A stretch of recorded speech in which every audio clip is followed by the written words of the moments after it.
What's up, YouTube? Ryan back today with another Minor League Monday. Today we're talking about potentially the best power hitting 20-year-old on the planet.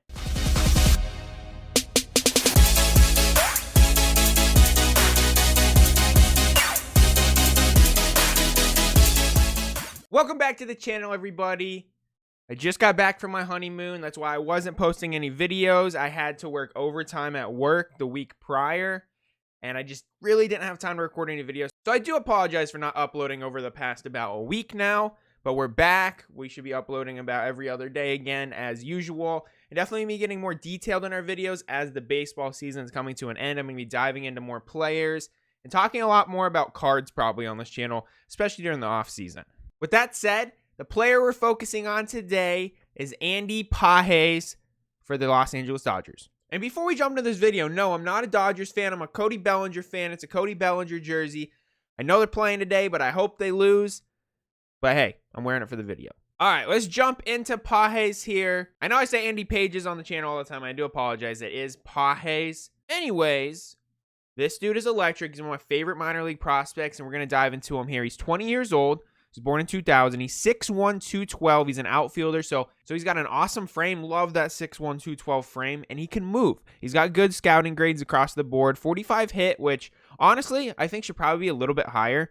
Power 55 might get an uptick next year in that as well.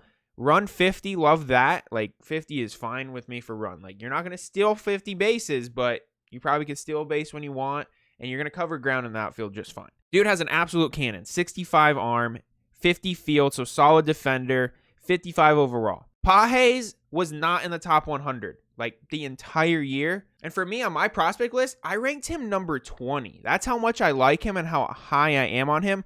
I'm super happy because he finally just entered the top 100. He is the number 100 prospect in the MLB right now as of like a week ago. So super happy to see him finally getting some recognition because he deserves it. Let's jump into his stats and I'm going to show you why he deserves it. All right, Pages, everyone. Again, 20 years old. He's about to turn 21. He'll be 21 next year. He actually won High A MVP this year as well. I forgot to mention that. He won High A MVP and well-deserving. We're going to jump into his stats here. So first year, 2018, he's 17 years old. Really didn't do a lot in 2018. Between the Dominican League and the Arizona Rookie League, he played 52 games, only hit 230. He almost had a 400 on base percentage, which is definitely like impressive. And he had 10 home runs in 52 games. So batting average just wasn't there. 855 OPS is fine. Stole 10 bases, like not the worst for a 17-year-old playing professional baseball. Like could be a lot worse, but obviously the 230 batting average you don't love, but everything else is pretty good. Then 2019, his 18-year-old season, he plays rookie ball for Ogden. And this is where he breaks out. This is where I started acknowledging his existence, and I think a lot of other people did too. Over 63 games at 18 years old, 298 batting average, love that. 398 on base percentage, love that. So he maintained that high on base percentage from his first year. 1,049 OPS, love it. And on top of that, 19 home runs in 63 games. Unbelievable. He didn't steal as many bases, but hey, that's kind of expected when you know you can hit tanks. He walked 26 times in 63 games, which is not bad for only 63 games. 26 walks isn't horrible, but obviously could be improved on. But 2019, just a very, very good year. Definitely put his name on the map. Surprised he didn't get moved to low A at all because that is just an incredible season he had. Pandemic takes a year off. Still only 20 years old in 2021 this year. Again, High A MVP this year, and there's good reason for it. Over 120 games, 265 batting average, which, it's not bad, but you would think it'd be higher for an MVP. Well, the reason he still won MVP is because he had a 394 on base percentage. Love that. So maintaining that high on base percentage, 390 all 3 years. 539 slugging. So regressed from 2019 on the slugging percentage, but increased from his first year. So fell somewhere in the middle. And the same goes with his OPS at 933 OPS, which is very solid. Very solid OPS. 31 home runs at 20 years old and 120 games. Love it. Absolutely astounding season power-wise. He had 25 doubles on top of that. Only stole 6 bases again. He's not a super speedster. He's not slow. He's fast enough to play the outfield, but he's not going to steal a ton of bases when he can hit 31 home runs. The thing I love, though, start of the season, this dude was struggling, like hitting 200 with like a 340 on base percentage probably. He started off very slow. And though he had power, he just wasn't doing what I wanted him to do. Like, I bought a nice card of his at the beginning of the year, and he just wasn't really performing, and it was kind of disappointing me.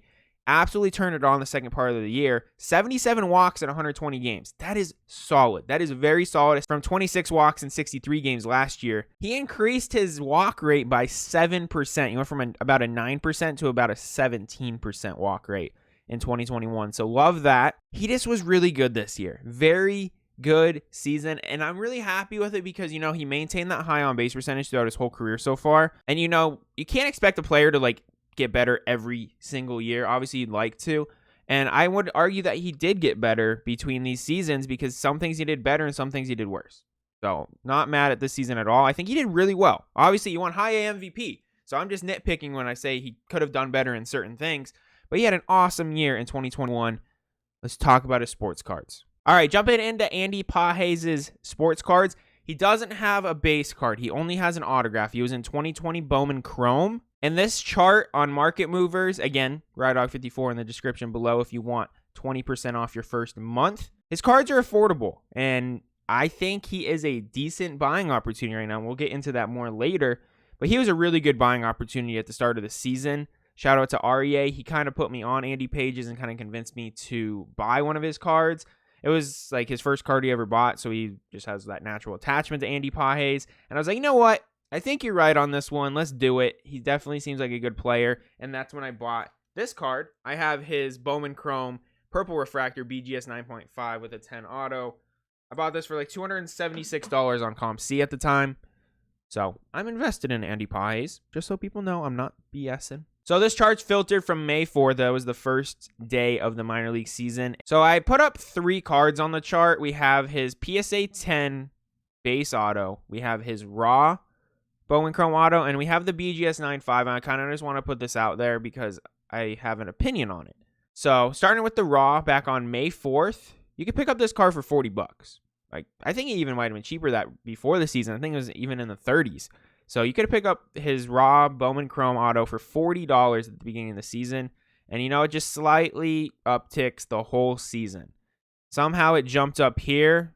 I think that has to be a mistake, but coming down at the end of the year, and just 2 days ago, this same card sold for $103. So 157% increase over the minor league season this year. PSA 10, similar story. $127.50 at the beginning of the minor league season for someone who in 2019 hit 19 home runs in 63 games, like very promising prospect. That's a good value at $128. And it just upticks, and you see where he really turns it on here. And it upticks pretty quickly on both sides here, right around the end of May. And it just goes up from there. And on the most recent sale on September 24th, so what is that, about 15 days ago-ish, $253. So 98% increase on the PSA 10 auto. And then the BGS 9.5, and this is what I want to talk about just a little bit. Not a lot of sales, only 3 sales, but back in July, $180, drops down to $138, and it gets back up to $170. So much cheaper for the BGS 9.5. And if you want to break it down for you, we can drop down here to the card stats. It'll show you exactly. So the PSA 10 Bowman, pop 56, so it's a low pop report. You can see the lowest sale, $127. Highest sale is $306. The average jump was $253. The ending average on this card is around $253, going up $126 over the year, 98% uptick on that card like we talked about. Same thing on the raw. There's 15 sold of the PSA 10, 41 raw, so a good amount of these sold to get a good little idea on the market. Harder with the BGS with only 3, but I want to talk about it still. But again, 157% on the raw auto, increase of $63 on the season. Now we have the BGS 9.5, and this is something that's interesting me. It could be a buying opportunity, and I think BGS and other grading companies are buying opportunities. BGS is a staple company. I'm never going to rip out my BGS slabs unless I really think can get a PSA 10, but I like the BGS slabs. I'm just going to keep them in there because, they're a staple. They've been around for a long time, and they ain't going anywhere. If you were to find a similar card in like an HGA or SGC, like I would debate ripping those out just because their resale values are so much lower. And even here, the BGS is so much lower. Look at the end average sales on, I know there's only 3 cards on the BGS, but $170 compared to $253. That's like an $80 difference. That's pretty crazy. If this remains accurate, there's definitely buying opportunity. And then as always, I just want to show you the eBay recent sales just to kind of give you a better idea of all of his cards and what they're selling for. Market Movers is the best app on the internet, and I definitely recommend picking it up if you're highly into the sports card market and want to constantly track cards, but it doesn't have everything on there, so I'm going to show you everything. So the Refractor BGS 9.5, $286. Like, that's solid out of $499. That's pretty much what I bought my purple at, so I'm happy to see that. PSA 9, $133. Not bad at all for a 9. The green shimmer here, $342. You know, the base auto right there for $109. Again here for $96. Here's the purple for $148 raw. PSA 10 Refractor, $509, which is, that's up there. That's crazy. That's awesome to see for, I don't know, my market value. I'm happy to see that at $500. PSA 10 does hold a higher value than BGS 9.5 for whatever reason. They're both gem mints, but, you know, PSA's PSA, and they hold the demand. Like, look at this. This is literally the difference right here. Same card. Both gem mints, just graded by a different company, and I'd argue that BGS grades harder. It even has a 10 subgrade you can see there. Over $200 cheaper.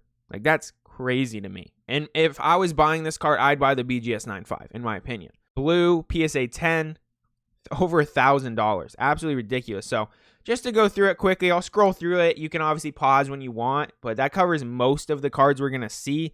If I see something absurdly priced, like this is a good one to point out too, the Atomic out of 100. Awesome. One of the best parallels Topps has ever came out with. Atomic. And now they came out with Sapphire. But Atomic is even cooler in my opinion because it doesn't change the look of the whole card. $200 only. That's a solid buy. Especially if you could find one of those in a good condition. Like, that's awesome. Here's literally the difference right here. If this card grades out a PSA 10, that's a $1,000 card. That is absurd. And it honestly probably more than that. When you look at the blue that was for like $1,100, that's a higher number than the Atomic. So crazy to me there. I know the blue is color matching. And the last one we'll talk about, we have the PSA 9 Red Refractor out of 5, $2,000. And then the gold PSA 9 out of 50, $860. Those are some big cards right there. But pretty affordable for a 20-year-old that shows a lot of promise compared to some other players. Like if this was Julio Rodriguez, which obviously Julio Rodriguez is a different caliber prospect, I bet you his PSA 9 is probably like $20,000 for a red autograph. Like, ridiculous. So there is opportunity there. I'm not going to touch it because I do not have that type of money, but I think it's a decent buy. Like, that's not bad. All right, that's going to do it for Andy Paez. I apologize if I said Pages again. I feel like I apologize too much for saying his name wrong, but I'm sure it annoys people when I say it incorrectly. So that's why I always do it. So honestly, sports cards, I think he's a decent buy still. I really do. He's had a big uptick this year, but compared to other prospects, it's still not that expensive. And he's only 20 years old. And he's in an organization in the Dodgers who I personally believe is the best offensive producing farm system in pro baseball. They are the best at producing hitters out of their own farm system.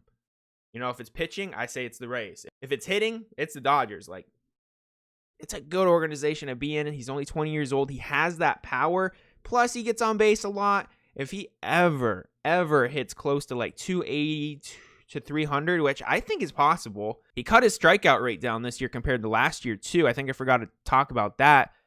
I think it's possible for him to hit 280 in the MLB once he gets there. Some hitters thrive once they get there. So you never know. Definitely a prospect to keep on your radar. Again, high A MVP this year. His cards are affordable. Love me some Andy Paez. He's just very good at baseball, and I love the power bat. Power is what sells in the sports card hobby, as long as you can consistently hit with it. So 400 on base percentage and power. He's got them both. Absolutely love it. So yeah, that's going to do it for today's video. If you guys like this video, please give a thumbs up. Subscribe to the channel. Let me know in the comments what you think of Andy Paez. Is he a good buy? Is he a bad buy? Is he a good prospect? Bad prospect? Give me your honest opinions on this player. Let me know also in the comments if you guys want me to highlight anyone else specifically that you know might be an awesome buy right now. So let me know in the comments. Thank you all for watching as always. You guys have a great rest of your day. See ya!